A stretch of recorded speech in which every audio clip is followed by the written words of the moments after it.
መጀመሪያ አብደላህ ነበርኩ ለስላሴ ሳይሆን የአምላክ የአላህ ባሪያ ነኝ። አላህ ይመስገን። እሺ አሁን ከመጀመሪያው ነው ከድሮ ሙስሊም መሆንን እሺ ጓደኞች አሉ አብረው ያደጉ ጓደኞች አሉ እስቲ ያንተ አብረው ያደጉ ጓደኞችን ይዘናና እነሱ ይመስክሩ ከድሮ ሙስሊም ለምን ተዋሻለህ ኧረ ሙስሊም አይደለም ሰውዬ ኧረ ሙስሊም አይደለም ምን ያውቃሉ ቢሪያል ተው ቢሪያል ለኔ ተይልኝ ክርስቲያኖች እኮ ትገርሙኛላችሁ ወላሂ ነው ማለት ትገርሙኛል ሲሳለም ሙስሊም ነበራችሁ አው ስንወለድ መጀመሪያ ሙስሊም ነበር ከዛም እናንተ አስጠምቃችሁ በራቀ በሰማና ቀን ታስጠምቃላችሁ ክርስቲያን ተደርጋላችሁ ከዛ ደግሞ ሙስሊም ነበረ ትላላችሁ መጀመሪያ ሙስሊም ነበረ ከዛ ክርስቲያን ታደርጋላችሁ ማለት ነው ፖለቲካ ልስራ እኮ ነው ፖለቲካ ነው ቆይ ሮኪ አንድ ነገር ላሳየው አንዴ ሙስሊም የዚህ ሰው የፎቶ ይገኛል አትጩሁ አንዴ ቆይ አብዱል መሲ ተረጋጋ ክርስቲያኖች በመጀመሪያ ደረጃ አብደላ እያላችሁ ሰው ለማሸማቀቅ ትሞክራላችሁ ብዙ ጊዜ ማለት ነውና አብዱል መሲ ነው ከዚህ በኋላ የምትባሉት እናንተ ማለት ነው አብደላ ስትሉ ልክልካችሁ ያውቃል ስለዚህ ቆይ ተረጋጋ አብደላ ስትሉ አብደላ ማለት የአላህ ባሪያ ነው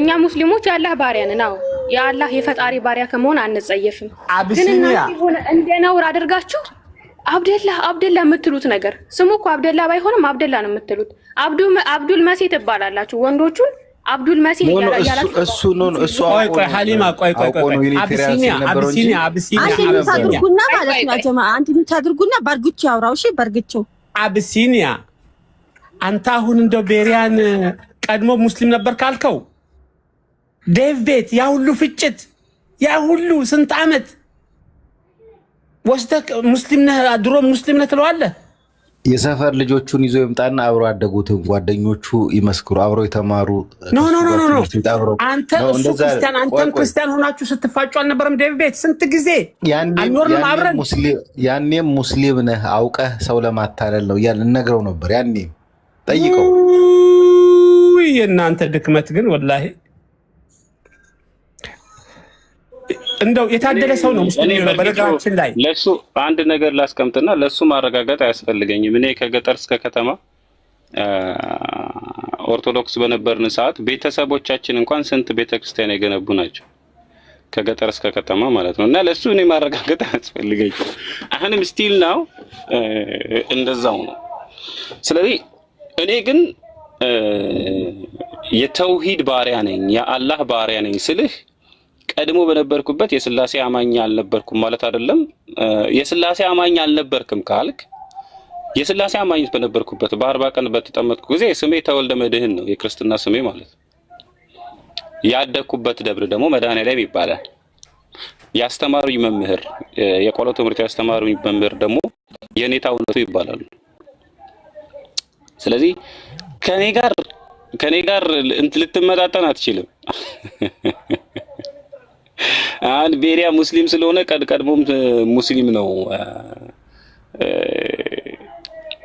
ችግር የለውም እንደዛ አይነት ውሸት በነገራችን ላይ የሚያረከው ራያን እንዲሰልም ብለ ሳላ አውቆ እንዲጠይቅ አረክና ሳላ እንትን መጽሐፍ ማን የጻፈው አላውቅም አይታወቅም ትንቢተ እንትንን ማን የጻፈው አይታወቅም ወደ 9 መጽሐፍ አይታወቅም ማልክ ራያን በርግጎ ይዛኑ ቀን ሙስሊም ሆነ እሱን አስመለጥከው ማለት ነው እሺ ከዛ ምን ተፈጠረ አንድ ሰው ነው ቤሪያና ራያን ለስንት ጊዜ ተጣሉ ይሄን ንገረኝ ይነጋገሩ ነበር ብሎክ ተደራርጓል ነበር ወደ ሲኦል እንዲገባ በማድረግ በፈጣሪ ዘንድ ትጠየቃለህ አንድ እሱ እየሰማኸኝ ነው አይደል በል አሁን ቆይ አቢሲኒያ የገባኸው የመልከጼዴቅ ሀገርና ቤተ መቅደሱ የት ነበር የሚያገለግለው እሱን ምን ንገረን ባይሆን ስለ ቁርአን ማኑስክሪፕቶች መጣቆን በዛ ልጭመቅ ታውቃለህ የምታውቀው ነገር አለ ወንድሜ አሁን የገባኸው የስላሴ ትምህርትንና አስተምሮህን እንድትጠየቅና እንድትመልስ እንድታበራራለን ነው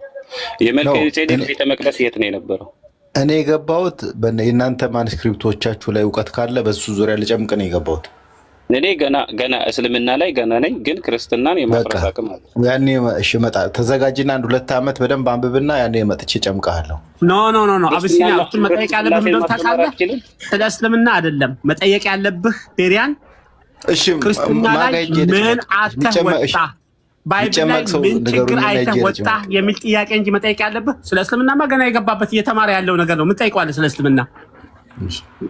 እሺ የሚጨመቅ ሰው ላኩልኝ ወይ አስገቡልኝና ልጭመቅ። አቢሲኒያ በመሰረታዊነት ክርስትና ወይንም ስላሴ ላይ ያለውን ትምህርት ማስተማርና መናገር ትችላለህ ወይንስ አትችልም?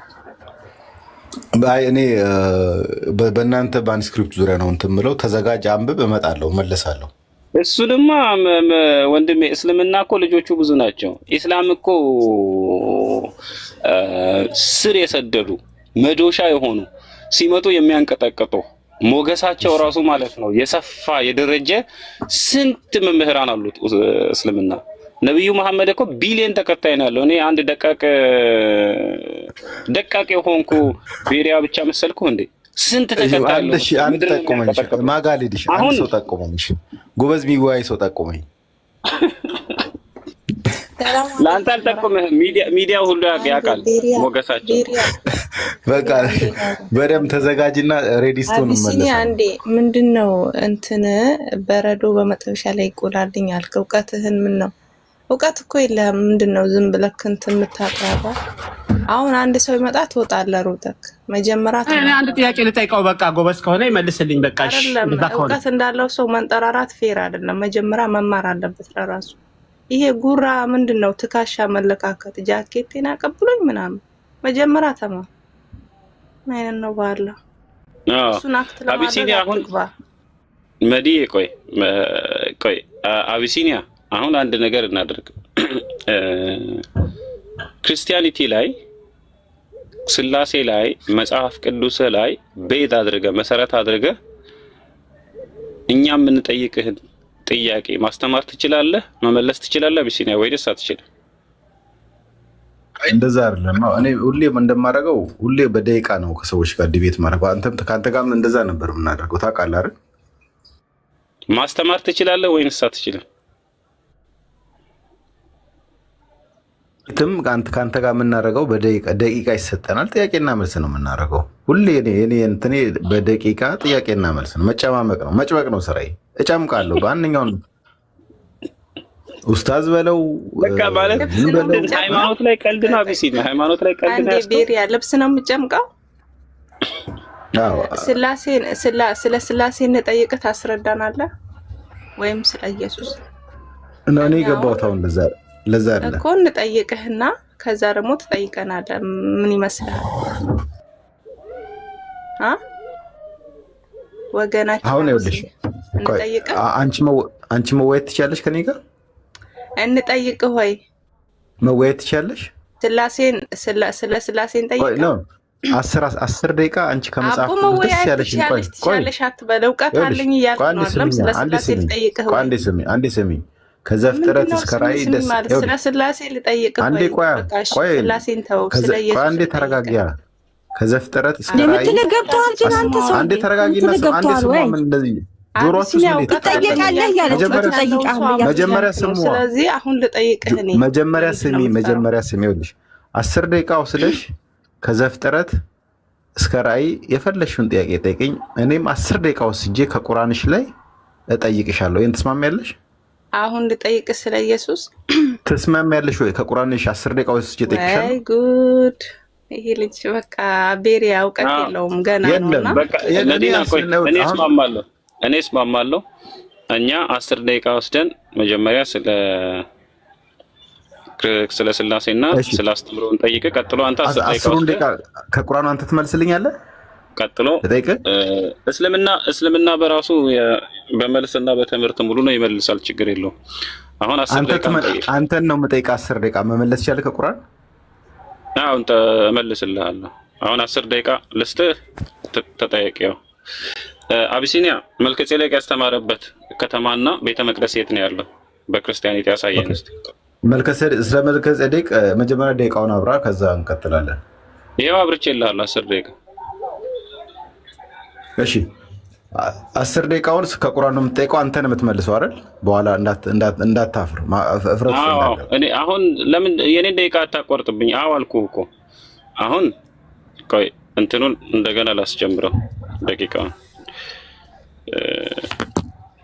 አንድ ጊዜ ቆይ አንድ ደቂቃ ብቻ ታገሰኝ። እኔም ጥያቄዎቹን ሜሹር 10 ደቂቃ የምጠይቅን ጥያቄዎች ላዘጋጅ። አንድ ደቂቃ ብቻ ስጠኝ። ቆይ ወንድሜ እኔ ልጠይቅህ እንጂ እኔ ከጠየቅኩ በኋላ ታዘጋጀልና ና ተመለስ።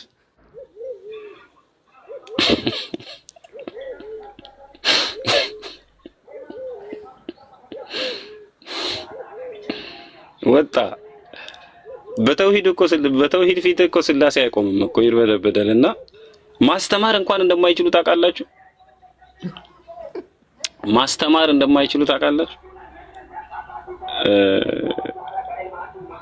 ያሉበትን አስተምህሮ ስላሴን ማስተማር አይችሉም። ተውሂድን መቃወም የአምላክን ብቸኝነት መቃወም ብቻ ነው ስራቸው እንጂ ስላሴን ለመመስከርና ለማስተማር ራሱ መጽሐፋቸው ምቹ ስላልሆነ አይመጡ። ለምሳሌ አሁን የጠየቅኩትን ጥያቄ በነገራችን ላይ 1000 ዓመት ብንሰጠው መልስ አያመጣም። 1000 ዓመት መልከጼዴቅ ያገለገለበት መልከጼዴቅ እንግዲህ የፈጣሪ ካህን የፈጣሪ አገልጋይ ነው። መልከጼዴቅ ያገለገለበት የአላህ የፈጣሪ ቤት የት ነው? 1000 ዓመት ብንሰጠው አይመልስም። ወደፊት 1000 ዓመት ማለት ይሄንን የሚመልሰው ሙስሊም ብቻ ነው። ምክንያቱም ይህ ቤት ያለው መካ ላይ ነው፣ ታላቁ የፈጣሪ ቤት ማለት ነው። 1000 ዓመት ብንሰጠው ህዝቦቹ እነማን ናቸው አያውቅም፣ እነማን እንደሆኑ ህዝቦቹ 1000 ዓመት ብንሰጠው ማለት ነው። ስለዚህ ትሪኒቲ ስላሴ ወድቋል፣ ሰዎች ፈርሷል። አሁን ቀብር ነው፣ ሞቷል። ቀብር አስፈጻሚ፣ እኛ ደግሞ ቀብሩን እናስፈጽምለታለን። ቀብር አስፈጻሚ ነው እየጠበቀ ያለ። በሰዎች ልብ ውስጥ እንዲቀበር ነው የምናደርገው። አሁን ሞቷል፣ እንዲቀበር። ምክንያቱም አንድም የስላሴ አማኝ ላይ በልቡ የስላሴ ዕውቀት የለውም። አንድም የስላሴ አማኝ የምሬን ነው የምላችሁ። አንድም የስላሴ አማኝ አሁን ለምሳሌ አንድ ነገር ልንገራችሁና ሙስሊም ሙሉ በመንፈሱ አንድ ነው፣ በእውቀቱ አንድ ነው፣ በእምነቱ አንድ ነው፣ በመረዳቱ አንድ ነው። ይህንን ነገር ትሪኒቲ ጋር እንደማታገኙት ታውቃላችሁ።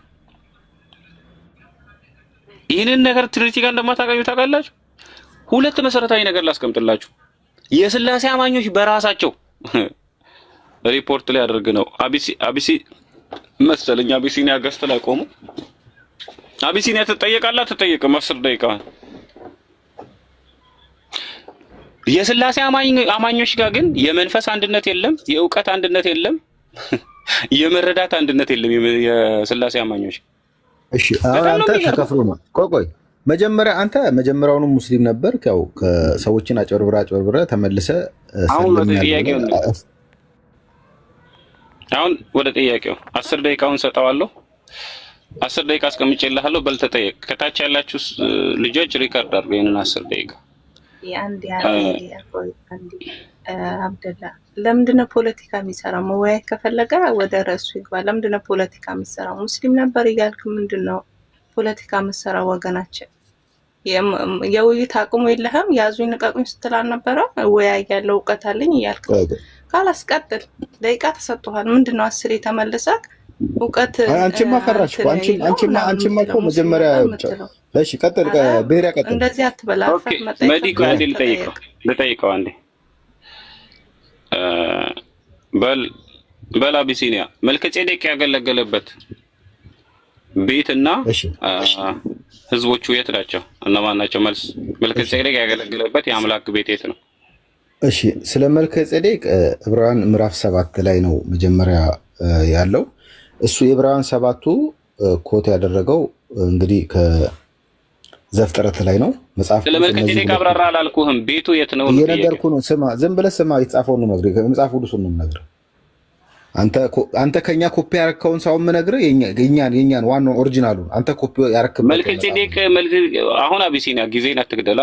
እንደዚህ አይነት ሙድ እኔ ብዙ አይመቸኝም። መልከጼዴቅ ያገለገለው ቤት ጂኦግራፊካሊ የት ነው? ቦታውስ ማለት ነው። እሺ፣ ስለ መልከ ጼዴቅ መጽሐፍ ቅዱስ ላይ ዘፍጥረትና ዕብራውያን ላይ ነው ያለው። ዕብራውያን ምዕራፍ 7:1 ላይ እንደዚህ ተብሎ ተጽፏል። ቦታውን እንደዚህ ነው የሚለው፣ የሳሌም ንጉሥና የልዑል እግዚአብሔር ካህን የሆነ ይህ መልከ ጼዴቅ አብርሃም ነገስታትን ገድሎ ሲመለስ ከእርሱ ጋር ተገናኝቶ ባረከው ይላል። የሳሌም ንጉሥ እንደነበረ በቃ መጽሐፍ ቅዱስ የቦታውንና የሳሌም ንጉሥ እንደሆነና ያን እንጂ አንተ እንዳልከው ዲቴል እዚህ መካ መጽሐፍ ቅዱስ የፈጣሪ ቤትና መልከ ጼዴቅ ያገለገለበትን ቦታ አያውቀውም። በቃ ዘግቷል፣ አያውቀውም። ሁለተኛ ጥያቄ የዘዳግም 18:18 ላይ ሙሴ እንደኔ ያለ ነብይ ያለው ማንን ነው? ኢየሱስ ክርስቶስን። ኢየሱስ እንደ ሙሴ ያለ ነብይ ነው? ሰው ሆኖ ስለመጣው ነብይ ምን ነው? ኢየሱስ ነብይም ተብሎ ኢየሱስ የማን ነብይ ነው? እንደ ሙሴ ያለ ነብይ ከሆነ አባቱ የላከው የእግዚአብሔር። የማን? የእግዚአብሔር። ኢየሱስ የማን ነብይ ነው? የእግዚአብሔር ነብይ ነው። እግዚአብሔር አብ አባቱ። በቃ ጨረስ። ሁለት ኢየሱስ የእግዚአብሔር ነብይ ነው። ያዙልኝ። የእግዚአብሔር ነብይ ተመልሶ እግዚአብሔር ሊሆን አይችልም። ተረጋገጠ። ኢየሱስ ክርስቶስ እግዚአብሔር አብ አይደለም። ኢየሱስ እግዚአብሔር አብ አይደለም። አትቀባጥ። ኢየሱስ ቆይ ኢየሱስ የዮሐንስ ወንጌል ምዕራፍ 14 ቁጥር 28 ላይ ከእኔ አብ ይበልጣል አለ። ማን ከማን ነው የሚበልጠው? ስፍራ ፖዚሽን። ኢየሱስ ምድር ላይ ከነበረበት ቦታ ፖዚሽን ነው የሚያወዳድረው። አካል ጋር ሰው ነው የሚወዳድረው። ስለ ስፍራ ነው። ስለ ስፍራ ማን ከማን ነው የሚበልጠው? ኢየሱስ ምድር ላይ ከነበረበት ስፍራ አባቱ አብ በዙፋኑ ያለበትን ስፍራ ያወጣ። ማን ከማን ነው የሚበልጠው? ኢየሱስ ሲናገር ከእኔ አብ ይበልጣል። ማንም ከማንም አይበላለጥም። ስፍራ ነው። ስፍራ ከእኔ አብ ይበልጣል ያለ የኢየሱስ ንግግር ስህተት ነው ማለት ነው? አይደለም። ዮሐንስ 14:28 ላይ ስፍራ ነው። ፖዚሽን ከእኔ አብ ይበልጣል ብሏል። ከእኔ አብ ይበልጣል እንጂ ስለ ፖዚሽን አላወራም። ክፍሉ ስለ ፖዚሽን ነው የሚያወራው። ኦኬ ሰዎች ያዙልኝ። ከእኔ አብ ይበልጣል ነው ያለው። ንጽጽሩ የማንነት እንጂ የቦታ አይደለም። ያዙ እንግዲህ እንደዚህ ነው።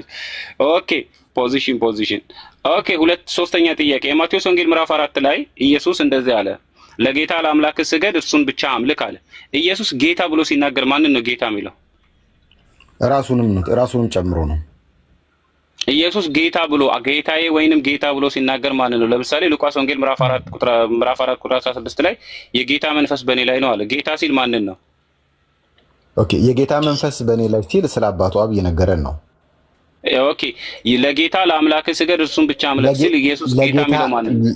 ለጌታ አምላክ ስገድ ብሎ ለሰይጣን ሲነግረው ግን ዮሐንስ ወንጌል ላይ ኢየሱስ ክርስቶስ ከዛ ከእግዚአብሔር አብ ወጥቶ ስለመጣ ያ ጥቅስ በብሉይ ኪዳን ኢየሱስ ክርስቶስ ለጌታ ሲል ማንን ነው? እዛ ክፍል ላይ ኦኬ የጌታ መንፈስ ሲል ስለ አብ እየነገረን ነው። ለጌታ አምላክ ስገድ ሲል ግን ራሱን ጨምሮ ሰይጣን መስገድ ያለበት ለአምላክ መሆኑን እየነገረ ነው። ሰይጣን ስላሴን ያውቃል እንዴ? ሰይጣን ስላሴን ያውቃል? አልተጻፈም። ያውቃል አያውቅም አልተጻፈም መጽሐፍ ቅዱስ ላይ። እንደማያውቅና እንደማያምን ግን መጽሐፍ ቅዱስ ይናገራል በግልጽ ቃል። ያዕቆብ መልእክት ምዕራፍ 2 ቁጥር 18 ላይ አምላክ አንድ እንደሆነ አጋንንት ያምናሉ ይንቀጠቀጣሉ ይላል። አምላክ አንድ እንደሆነ ያምናሉ ሲል ስለምንድን ነው? በምንነት አንድ እንደሆነ ያምናሉ ነው? እግዚአብሔር አንድ መሆን እግዚአብሔር እንዳለ ያውቃል ማለት ነው። አምላክ አንድ እንደሆነ ያውቃል ይንቀጠቀጥማል። እግዚአብሔር በባህሪ አንድ እንደሆነ ያውቃሉ ነው ወይንስ በማንነት? ክፍሉ ግልጽ አደረግም። በቃ እግዚአብሔር አንድ መሆኑን ሰይጣን ያውቃል ይላል፣ ይንቀጠቀጥማል። አለቀ። ሌላ ምንም የሚናገረው ነገር የለም። ሰይጣን ተውሂድን ነው የሚያውቀው፣ ስላሴን አያውቅም። አልተጻፈም። በሶስት ስለዚህ ለጌታ ለአምላክ ስገድ እርሱን ብቻ አምልክ ሲል ጌታ ያለው ማንን ነው? ሰይጣን መኖሩን ራሱ መጽሐፍ ቅዱስ ነው የነገራችሁ ለእናንተ። እሺ ቀጥል። የማርቆስ ወንጌል ምዕራፍ 12 ላይ ኢየሱስ ከሕግ ሁሉ በላይኛይቱ የትኛይቱ ናት ሲል ለጌታ እስራኤላዊ ስማ ጌታ አምላካችን አንድ ጌታ ነው አለ። ኢየሱስ እስራኤላዊ እንደመሆኑ ጌታና አምላክ ብሎ የሚጠራው ማንን ነው? እስራኤላዊ እንደመሆኑ ኢየሱስ ክርስቶስ አባቱን ጌታና አምላክ ብሎ ጠርተዋል። ምንድን ነው? ስለዚህ እስራኤላዊ እንደመሆኑ ለጌታ ለአምላክ ስገድ እርሱን ብቻ አምልክ ሲል ማንን ነው እያለ ያለው ኢየሱስ? ጌታ አምላክን አምልክ ብሎ ኢየሱስ ለሰይጣን ሲለው ራሱ ነው። በብሉይ ኪዳን እስራኤላዊ አይደል? እስራኤላዊ አይደል? ስለዚህ እስራኤላዊ ሆኖ ለጌታ ለአምላክ ስገድ እርሱን ብቻ አምልክ ተብሏል። እስራኤላዊ እንደመሆኑ ጌታ አምላክ ብሎ የሚጠራው ማንን ነው? ዘጸአት ምዕራፍ 20 ቁጥር 4 እና 5 ላይ የተጻፈውን እየነገረው ነው። ያ ጌታ አምላክ የሚለው ራሱንም ይጨምራል። ኦኬ። በነገራችን ላይ መጽሐፍ ቅዱስን የሥላሴ አማኞች እንደማያምኑት በዚህ ጊዜ እንድትረዱ እሺ። ኢየሱስ ጌታ አምላክ ብሎ የሚናገረው ሁልጊዜም አብን ነው። ለምሳሌ የሉቃስ ወንጌል ምዕራፍ 1 ላይ ራሱ መልአኩ መጥቶ ያ ጀብሪል ወይንም ገብርኤል መጥቶ ለማርያም በሰራት ሲባል ጌታና አምላክ ብሎ የሚጠራው አብን ነው። ያዙልኝ እንግዲህ። በሶስተኛ ደረጃ የሉቃስ ወንጌል ምዕራፍ 2 ቁጥር 46 ላይ ኢየሱስ ማርያምና ዮሴፍ ያመለኩት ማንን ነው በአንድነት? ኢየሱስ አላመለከም፣ ማንንም አላመለከም። አልተጻፈ እንደዛ አይልም። ኢየሱስ ፋሲካ አላደረገም። ፋሲካ አላደረገም። ኢየሱስ አመለከ አይልም። ክፍሉን ካለማንበብ የተነሳ ነው። ኢየሱስ ፋሲካ አላደረገም። ኢየሱስ ፋሲካ አላደረገም ወይ? ወላጆቹ ፋሲካን ሊያከብሩ ወጡ ነው የሚለው። አልተጻፈም። ኢየሱስ አመለከ እሱ አላደረገም። ፋሲካን አይልም። ኢየሱስ አመለከ አይልም። ኢየሱስ ፋሲካ አላደረገም ወይ? ለምሳሌ ከሐዋርያቱም ጋር ፋሲካ አደረገ። ፋሲካን አያደርግም ኢየሱስ? ክፍሉን አንብበው። ኢየሱስ ፋሲካን አላደረገም ወይ? የፋሲካ በዓልን ምን ፋሲካን አለ? ምን አይልም፣ አይናገርም። አመለከ አይልም። ላንብብላችሁ። ሉቃስ ወንጌል ምዕራፍ 2 ቁጥር 46 አመለከ አይልም። የሥላሴ አማኝ መከራው ኢየሱስ መጽሐፍ ቅዱስ ራሱ እኮ ነው የሚቀብረው የሥላሴ አማኝን። እኛ እንገንዛለን፣ መጽሐፍ ቅዱስ ይቀብረዋል። የሉቃስ ወንጌል ምዕራፍ 2 ቁጥር 46 ላይ የ12 ዓመት ልጅ በሆነ ጊዜ ከወላጆቹ ጋር ወዴት ሄደ? ወደ ኢየሩሳሌም ወጣ። ቀኖቹንም ከፈጸሙ በኋላ ይላል። እናቱ ማርያም የ12 ዓመት ልጅ የሆነው ኢየሱስና ዮሴፍ ቀኖቹንም ከፈጸሙ በኋላ ማን ናቸው ቀኖቹን የፈጸሙት? ወላጆቹ ዮሴፍና እጮኛው። እሱስ አልፈጸመም? ይዘውት ሄዱ እንጂ ኢየሱስ አመለከ እንደዚህ ያለ አልተጻፈም።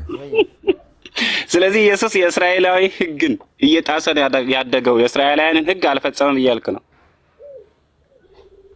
አመለከ ተብሎ አልተጻፈም። በሕግ መከሰስ አለበት። ኢየሱስ እንደ ሕጉ የእስራኤልን ሕግ ወይንም ትእዛዝ ፋሲካን ማድረግ ስላላደረገ መከሰስ አለበት አይደል? ሕጉ ጥፋተኛ ያደርገዋል። አይልም አይከሰስም። አሁን አልፈጸመም አልከኝ እኮ አንተ። አልፈጸመም አልከኝ። ያልተጻፈ አታንብባ። ስለዚህ ሕጉ ይከሰዋል። ኢየሱስን ሕጉ ይከሰዋል። የመጽሐፍ ቅዱስን ኢየሱስ ሕጉ ይከሰዋል። ኦኬ። ዘዳግም 6:4 ላይ እንደዚህ የሚል ቃል አለ። ዘዳግም 6:4 እስራኤል ሆይ ስማ፣ ጌታ አምላካችን አንድ እግዚአብሔር ነው። አምላክ እግዚአብሔርን በፍጹም ነፍስ፣ በፍጹም ኃይል፣ በፍጹም ውደድ። እኔም ዛሬ አንተን የማዝህን ይህንን ቃል በልብህ ያዝ፣ ለልጆችህም አስተምረው አለ። እናቱ ማርያም በዚህ ሕግ መሰረት ስለ አምላኩ ለኢየሱስ አስተምረዋለች ወይስ አላስተማረችው? ለኢየሱስ ክርስቶስ እናቱ ምን አስተምረዋለች ያልከኝ? እስራኤል ሆይ ስማ የሚለውን ሕግ እንዲያስተምሩ ለወላጆቻቸው ትእዛዝ አለ በዘዳግም ላይ። ልጆችህንም አስተምረው በቤትህም ስትቀመጥ እያለ እናትና አባት ለልጆቻቸው የአምላክን ብቸኝነት እንዲመሰክሩ እንዲያስተምሩ መጽሐፍ ቅዱስ አዟል። ታዲያ እናቱ ማርያም ለልጇ አምላክህ አንድ ነው ብላ አስተምረዋለች ወይስ አላስተማረችው? አልተጻፈም። አስተማረችው ተብሎ ምንም የጻፈበት ቦታ የለም። ሕጉ ይላል እንድታስተምር ሕግ አለው። ሕጉን ጥሳለች አላስተማረችው? ሕጉ ይላል ግን አስተማረችው ወይም አላስተማረችው ተብሎ አልተጻፈም።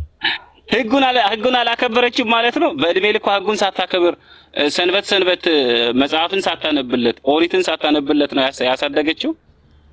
ኢየሱስ የእግዚአብሔር መንፈስ ላይ ነው ብሎ ትንቢተ ኢሳይያስ ላይ ጻፈው። ኢየሱስ በብሉይ ኪዳን ሕግ መሰረት በደም ተቀድሷል ወይስ አልተቀደሰም? ሉቃስ ወንጌል ምዕራፍ 2 ላይ በሐዘን የሚከፍሉት በደም መቀደስ አለበት ይላል።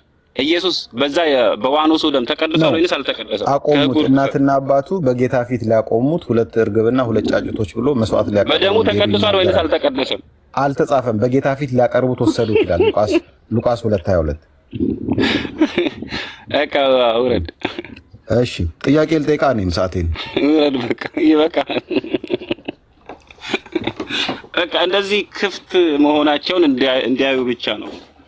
በነገራችን ላይ ምንም እኛ የምንጠይቀውን ጥያቄ አይደለም መመለስ ማስተንተን እንደማይችሉ ደግሞ 10 ደቂቃ ትሰጠኛለህ ጠይቃለሁ ይለኛል እንዴ? ሄደ ትልልቅ ኡስታዞች አሉ። እስልምና ላላጨማልቅልህ ነው እንዴ? እስልምና የተቀደሰ እምነትና ስርዓት እኮ ደፋር። ሪካርዶን ብቻ ያዙልኝ እንዴ! እስልምና ላይ ነው ማቦካኝ ስላልልኝ ብዙ ሰዎች አልተረዳችሁም ማለት ነው። እኔ ልቀብርህ ነው እንጂ እስልምና ላይ ላወካለ እንጂ እዚህ ጋር የመጣሁት እድም አዋቂ ነው አዋቂ ያላ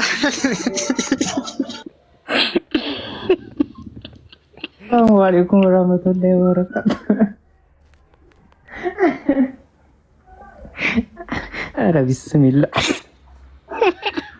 ወአለይኩም አሰላም ወራህመቱላሂ ወበረካቱ። ሪኮርዱ ታይዟል። ሪኮርዱ በማዶ ሊያዝ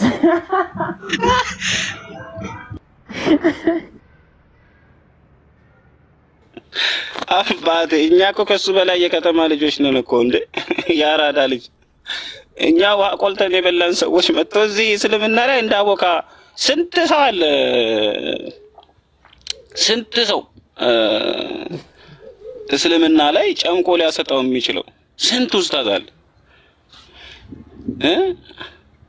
እና መጥቶ እኛ ገና ትላንትና ሰኞ ገብተን ሮብ ላይ እስልምናን እንድናቦካ እንደዚህ አይነት ነገር የምንፈጽም ይመስልሃል? እኛ ይሄ የዘመን ቤሪያ ባለፈው እንደዚህ ድራማ ጀምሯል እኮ ጉዳዲያ ገብታ ያላየውም ድራማ ሲሰራ ቀይ መለስክለት ለምንድን ናት ይላል። እንደገና አሪፍ ምንድን ናት ይላል። አውቆ ማለት ነው ድራማ ሲሰሩ እንደዚህ አይነት ድራማ ጀምሯል ክርስቲያኖች ማለት ነውና የራሳችሁ ትምህርት በደንብ ብታውቁ ደስ ይለናል ክርስቲያኖች ወገኖቻችን ማለት ነው። ቀጥሉ። ምን አለ መሰለሽ አሁን እኛ ይሄ በዚህ ዘመን ጉዳይዲያ የሚባል በሽታ ገብቷል ስሙ ማለት ጀስት እንደ ወረርሽኝ ነው። እንደዛ አይነት ወረርሽኝ እኔ አይነካካኝም። ማያውቀውን ነገር የሚያቦካ ያልገባውን ነገር የሚዘባርቅ የቆመበትን መንገድ የማያረጋግጥና እንደዛ አይነት ነገር ሌላ የለም እና የመጀመሪያው ነገር እስልምና ንጹህና ብሩህ የሆነ ሳታውቀው የምትናገረው ሳታነበው ሳትረዳው የምትመሰክርለት ትምህርት አይደለም፣ ግን የሆነ ትምህርት አለው እስልምና የተገለጠ ብርሃን የሆነ። ስለዚህ እኔ ገና ያላደርኩ ገና ምን ያልተዘፍ በደንብ እንትን ያላልኩኝ ፐርሰን መጥቼ እስልምና ላይ እንዲህ ነው ብዬ እንትን ላቦካለህ አልችልም። እና እንደዛ አይነት ነገር የለም። ገባ? እስልምና ብሩህ ነው ወንድሜ፣ ብርሃን ነው፣ የተውሂድ ትምህርት ነው። ማንም እንትን ሊል ይችላል፣ ይሄንን ግን ሊሽረው አይችልም። አንድ ነገር ልንገርህ፣ እኔ መጣውም እኔ ሄድኩም እኔ ኢስላሚክ ቲቺንግ ደገፍኩም አልደገፍኩም፣ እስልምና ግን ብሩህ የሆነ ትምህርት ነው፣ የብርሃን ትምህርት ነው፣ ብሩህ የሆነ ትምህርት ነው እስልምና። በእኔ ማመንና አለማመን ላይ አይደለም የተመሰረተው እስልምና፣ ተውሂድ ላይ ነው፣ የአምላክ ብቸኝነት ላይ ነው። ይሄ ደግሞ ሊነቀነቅና ሊነቃነቅ የሚችል ነገር አይደለም። ስለዚህ እሱ ኖርማሊ የሥላሴ አማንያን መጽሐፍ ቅዱስ ላይ ያለውን ነገር በትክክል አያውቁም፣ በትክክል አያምኑም፣ በትክክል አይረዱም፣ አይከተሉም፣ አያብራሩም፣ አእምሯቸውን በትክክል አይገነዘብም። ያንን መጀመሪያ ማስተንተን ነው ያለባቸው። ለኛ መጀመሪያ የራሳቸውን መጽሐፍ በትክክል መስበክ ነው ያለባቸው።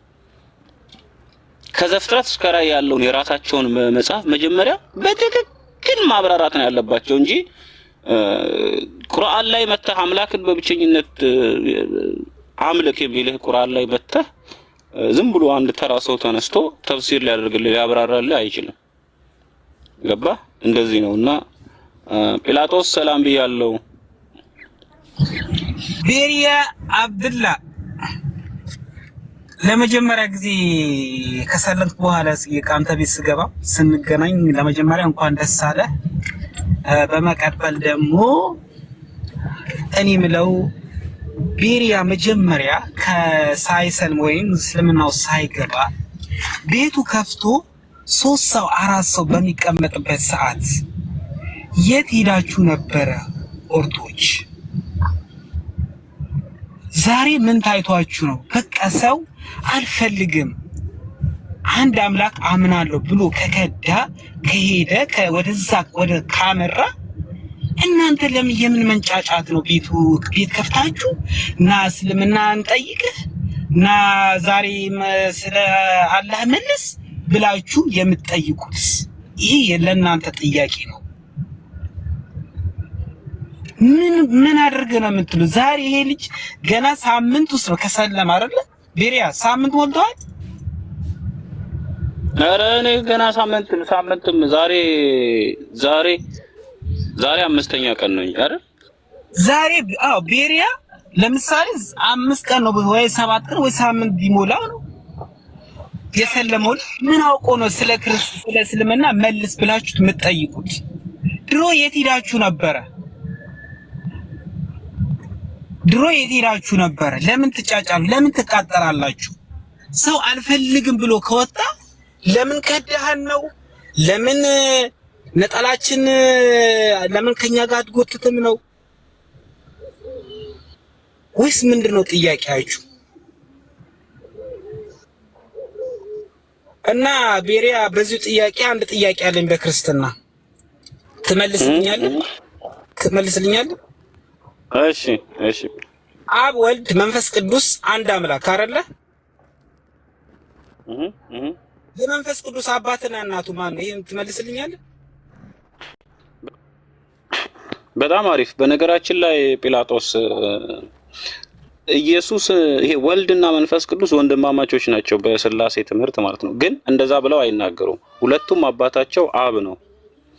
ለምሳሌ በሰርጀሪ የተወለደ ልጅና በቀጥታ በማህፀን የተወለደ ልጅ እንደማለት ነው ልዩነቱ። እነሱ የሚሉት መንፈስ ቅዱስ እስትንፋስ ነው፣ ወልድ ደግሞ ልጅ ነው። ሁለቱ ያወላለድ መንገድ ነው የሚለያየው፣ ወይንም የመገኘታቸው መንገድ ከአብ የተገኙበት መንገድ ይለያያል። ሁለቱም ግን የተገኙት ከአብ ነው።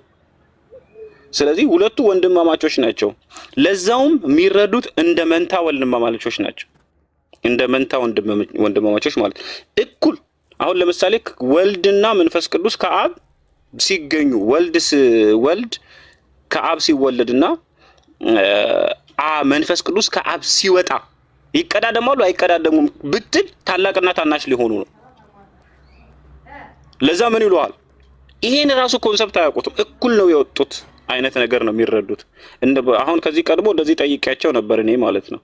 ወልድ ነው የሚቀድመው መንፈስ ቅዱስ ነው ሰራጺነቱ የሚቀድመው እና ብዬ ስጠይቃቸው ግራ ገባቸው። ምክንያቱም ዶክትሪኑ ላይ ያ ነገር የለም። የመንፈስ ቅዱስ ስርጸት ነው የሚቀድመው ወይንስ የወልድ መወለድ ነው የሚቀድመው የሚል ዶክትሪኑ ላይ የላቸው። ለዛ ደነገጡ። አይ እኩል ነው አሉ። እኩል ከሆነ ደግሞ አልኳቸው፣ እኩል ከሆነ ደግሞ የሐዋርያት ሥራ ምዕራፍ 2 ላይ ኢየሱስ ከአብ ተቀብሎ መንፈስ ቅዱስን አፈሰሰው ይላል። ስለዚህ ወልድ ከተወለደ ሰው ከሆነ በኋላ ራሱ መንፈስ ቅዱስ ከአብ ይሰርጻል። ስለዚህ ወልድ ይቀድማል አልኩት። ግዳ ገባው። ስለዚህ ትሪኒቲ ላይ መንፈስ ቅዱስ አባት አለው። ያ አባትነቱ ግን የስርጸት አባትነት ተብሎ ነው የሚረዳው። መስረጽ አይ አባት አለው እኮ መገኛ። አባት ማለት ምን ማለት ነው? ምንጭ፣ መገኛ ማለት ነው። ስለዚህ ወልድና መንፈስ ቅዱስ ወንድማማቾች ናቸው። ያ ከአንድ አባት ከአብ የተገኙ ናቸው። ግን አያውቁትም፣ አይረዱትም። ወንድማማቾች ናቸው ለማለት ያፍራሉ።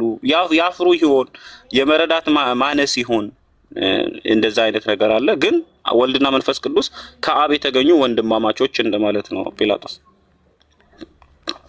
እናታቸውስ ማናት? የሚገርምህ ነገር እዚህ ጋር ነው አሁን ኮንሰፕቱ። በጣም የሚገርመው ነገር ይሄ መገኘት የሚለውን ነገር ከትሪኒቲ አንጻር ከስላሴ አንጻር ስንረዳ መንፈስ ቅዱስም ወልድም በማርያም ማህፀን አድረዋል ብለው ይረዳሉ። በጣም እቺኛውን ኮንሰፕት ደግሞ ያዟት። መንፈስ ቅዱስም ወልድም በማርያም ማህፀን፣ አሁን መንፈስ ቅዱስ ባንቺ ላይ ይመጣል የልዑልም ኃይል ይጸልልልሻል ብሎ ይረዳል አይደል? ስለዚህ የወልድ እናት ኢየሱስ ስትሆን የመንፈስ ቅዱስስ ማን ነው ብለህ ስትጠይቅ እዛ ጋር ወይንስ መንፈስ ቅዱስ አሁን ወልድና መንፈስ ቅዱስ ሁለት አካል አይደሉ በስላሴ አስተምሮ? ስለዚህ ሁለት አካል በማርያም ማህፀን ውስጥ አለ እንደማለት ነው። ስለዚህ ያ መንፈስ ቅዱስ ደግሞ ከወልድ አይለይም። ስለዚህ አብሮ ተወልዷል ብለው ይረዱ። ገባ? ስለዚህ ለኢየሱስ ወይንም ለወልድ እናት አለው። ለመንፈስ ቅዱስ ግን ማን ነው ተብለ ስትጠይቅ ፍጥጥ ነው። አይን ግጥጥ አይ ከማን የተገኘ ከአብ የተገኘ ብቻ ነው። አባት እንጂ እናት የላቸውም። ለወልድም ለመንፈስ ቅዱስም አባት እንጂ እናት የላቸውም የሚል መረዳት ውስጥ ይገባሉ። ይሄ ዘላለማዊ መገኘት ውስጥ በሚሉት ትምህርት ነው። ዘላለማዊ መገኘት የሚባል ነገር አላቸው። በነገራችን ላይ ዘላለማዊ መገኘት ውስጥ ዘላለማዊ መቀዳደም የለም እንዴ ብለህ ብትጠይቃቸው ጊዜ በሌለበት ልጅነት አለ ይላሉ። ጊዜ በሌለበት ዘላለም የሚባለው ቦታ ውስጥ ዘላለም የሚባለው ቦታ ውስጥ ጊዜ የለም። ጊዜ ሳይኖር መወለድ አለ። ጊዜ ሳይኖር መወለድ ካለ ጊዜ ሳይኖር መቀዳደም የለም እንዴ ብለህ ትጠይቃቸዋለህ። አይናቸው ነው የሚፈጠው። ይሄ አሁን የኔ ጥያቄ እንኳን ስለማይገባቸው ግራ ይገባቸዋል። ጊዜ በሌለበት መወለድ ካለ ጊዜ በሌለበት መቀዳደም አለ ብለው ራሳቸው ሎጂካል የሆነ አርጊመንት እናመጣለን ያሉትን ገልብጠ መምታት ነው። ወደነሱ ገልብጠ ታስቀምጥላቸዋል። አየ ጊዜ በሌለበት ልጅነት አለ ሲሉ ጊዜ በሌለበት መቀዳደም አለ እያልከኝ ነው ትላል። አይ ጊዜ የለም እኮ ስለዚህ መቀዳደም የለም ሲሉ ታዲያ ጊዜ ከሌለ መወለድም የለም አትላቸዋል። ገባ? እነሱ አርጊው እናደርጋለን ብለው የሚያመጡትን ነገር ገልብጠ ነው የምትሰጣቸው። ስለዚህ በዘላለም ውስጥ የሁለቱም መገኛ የወልድም የመንፈስ ቅዱስም መገኛ አብ ነው ብለው ያምናሉ እና አብ ነው ብለው ያምናሉ። ይሄንን ነገር ግን የሚያደፈርስ ነገር የሚጨፈልቅ ነገር በማን ተገለጠ? ይሄንን ትምህርታቸውን የሚቀብርና የሚገንዝ ትምህርት በታላቁ ነብይ በነብዩ መሐመድ በኩል ተገለጠ። አምላክን ብቸኝነት የሚያረጋግጥ አምላክ አንድ ነው ሶስት ነው አትበሉ የሚል። አሁን ቅድም አንዱ ቤት ገብተን ጥያቄ ጠየቁና የሆኑ ነበሩ። ጥያቄ ጠየቁ። ተውሂድ ስለ ብቸኝነቱ የሚመሰክረው ከምንና ከምን አንፃር ነው አሉ። ምን ማለት ነው? የአምላክን ብቸኝነት እንዴት ነው ተውሂድ የሚያደርግ? በማንነትና በምንነት አንድ ነው የሚለው ተውሂድ። እንዴት ባለ መንገድ? አምላክን ሶስት አትበሉ አለ። እናንተ በማንነት አይደል አምላክን ሶስት የምትሉት? በማንነት ሶስት ነው አትበሉ አንድ ነው አለ። በቃ ጸጥ ነው። ምን ያመጣል? ከዛ በኋላ ማላገጥ ተጀመረ። መልስ ስመልስላቸው ማላገጥ ተጀመረ። በምንነት ደግሞ አንድ ነው፣ እሱ የሰውነት ባህሪ የማይታከልበት ነው የሚል ምላሽ አስቀመጥኩላቸው። ምክንያቱም አላህ ኢሳ ነው አትበሉ ኦንሊ ጂሰሶችን ተቃውሞ ነው የለ ቁርአን በግልጽ እኮ የነብዩ መሐመድ መገለጥ በነብዩ መሐመድ ላይ የወረደው የአላህ መገለጥ በግልጽ ቃል ተቃውሟል እኮ። ክርስቲያኒቲ ውስጥ ያለውን ግራ የተጋባውን ትምህርት ስላሴ ውስጥ ኦንሊ ጂሰስ ውስጥ ግራ የተጋባውን ድርት የሆነውን ቆሻሻ የሆነውን ትምህርት በግልጽ አፍርሶታል። አሁን እኛ ስላሴን የማፍረስ ምናምን መቅበር ነው በቃ። ነብዩ መሐመድ ገንዘው ሄደዋል። ትሪኒቲን አስተካክለው ሄደዋል። እኛ በሰዎች ልብ ላይ ነው ማጽዳት ነው ይኛስ። አየህ የእሳቸው ተከታይ ከሆንክ ማጽዳት ነው የምታጸዳው። እውነትን ትገልጣለህ፣ ታበራለህ። ስለዚህ ተውሂድን ሰው ሲከተል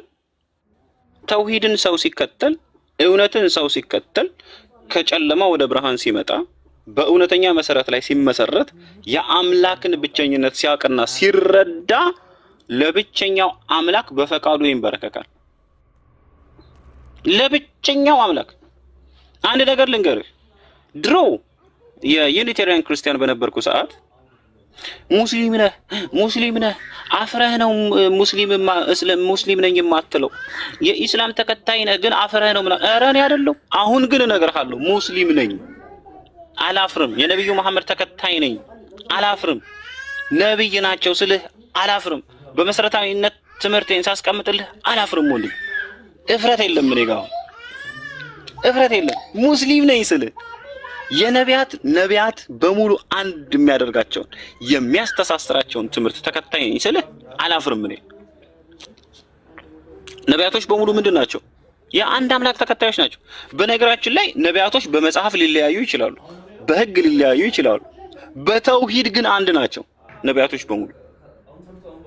መሐመድም የተውሂድ ተከታይ ነው፣ ኢሳም የተውሂድ ተከታይ ነው፣ ሙሳም የተውሂድ ተከታይ ነው፣ ሱሌማንም የተውሂድ ተከታይ ነው። ሁሉም የተውሂድ ተከታዮች ናቸው። አየህ እኛንና ነቢያትን የሚያስተሳስረው በራሱ ተውሂድ ነው፣ የአምላክ ብቸኝነት ነው። አየህ እኛንና የማንን የነብዩ ኢሳን ተከታይ የሚያስተሳስረው ምንድነው? ተውሂድ ነው። እኛንና የነብዩን ሙሳ ያለፉትን ህዝቦች የሚያስተሳስረው ምንድነው? ተውሂድ ነው። አንድ የሚያደርገው አየህ የሚያስተሳስረው ምንድነው? ተውሂድ ነው። የአምላክን ብቸኝነት ማወቅ። ሁሉም ነቢያት በዚህ ትምህርት ላይ ነው የተላኩት። ሁሉም ነቢያት ስለዚህ የዚህን እምነት ነው ያረጋገጡት፣ ያስተካከሉት፣ መንገድ ያቀኑት። ከዚህ ትምህርት ውጪ አልተከተሉም። ከተውሂድ ውጪ ያስተማሩት ትምህርት የለም። ከአምላክ ብቸኝነት ውጪ ያረጋገጡት ትምህርት የለም። ሊያነቅርህ ይችላል፣ ሊያንቀሸቅሽህ፣ ሊያነፈንፍህም ይችላል እና በግልጽ ቃል ያረጋግጣል። በሁለተኛ ደረጃ አቋርጠውና ማለት ምንድነው ተውሂድ ምንድነው? ተውሂድ የአምላክን ብቸኝነት መመስከር ወይንም ብቸኛ ማለት ነው። አምላክ ብቸኛ ነው፣ የብቸኝነት ትምህርት ማለት ነው አይደል? ተሳሳትኩኝ? አንተ በመለስክልኝ እንትን ምን ተረዳሁ መሰለ? አሁን የመንፈስ ቅዱስ አብና እናቱ ማርያም ናት ካሉ ምንድነው የስላሴ ትምህርት እንደሚፈርስ ስለሚያውቁ ነው። ገባክ?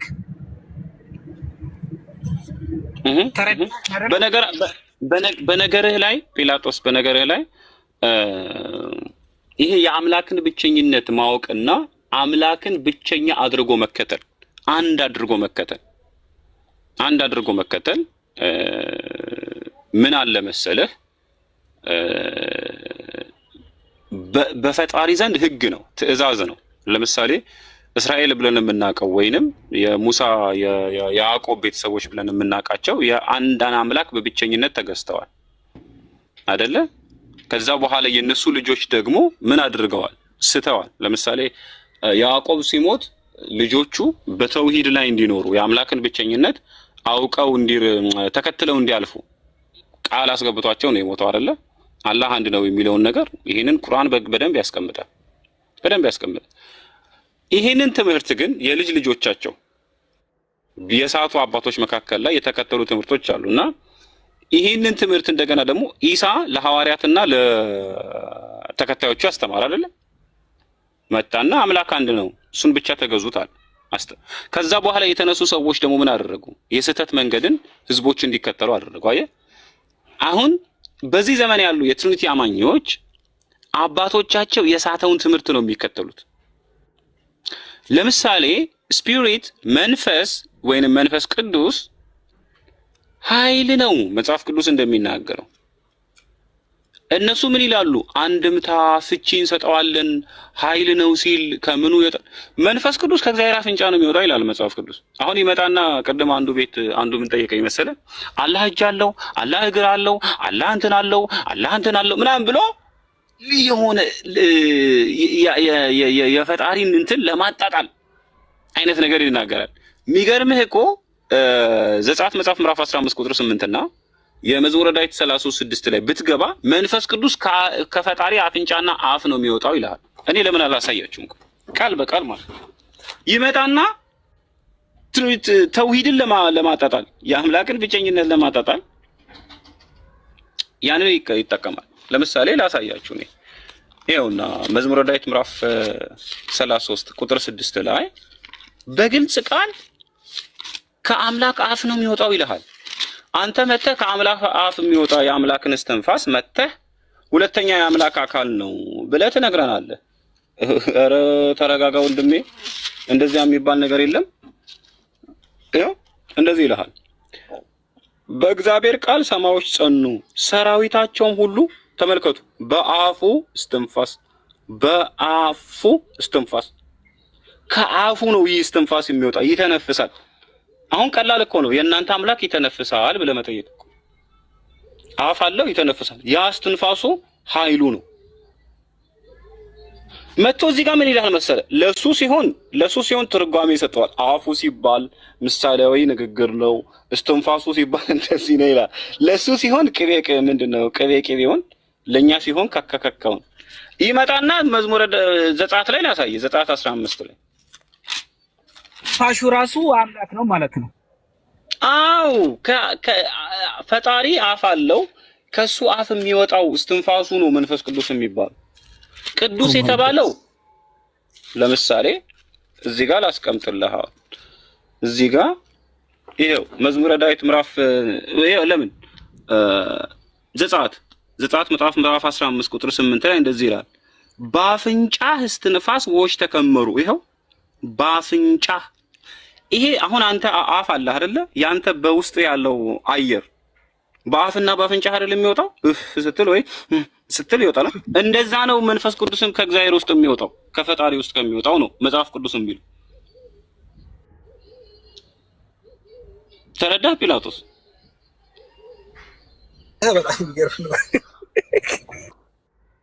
እንደዛ እኮ ነው። ግን አሁን ይመጡና እዚህ ጋር ምን ይላል አይ ይሄ ማን ነው ምሳሌ ነው ያለህ?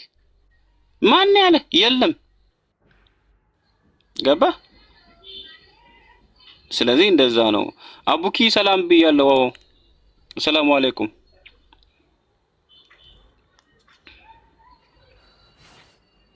አብዱል ከሪም አለ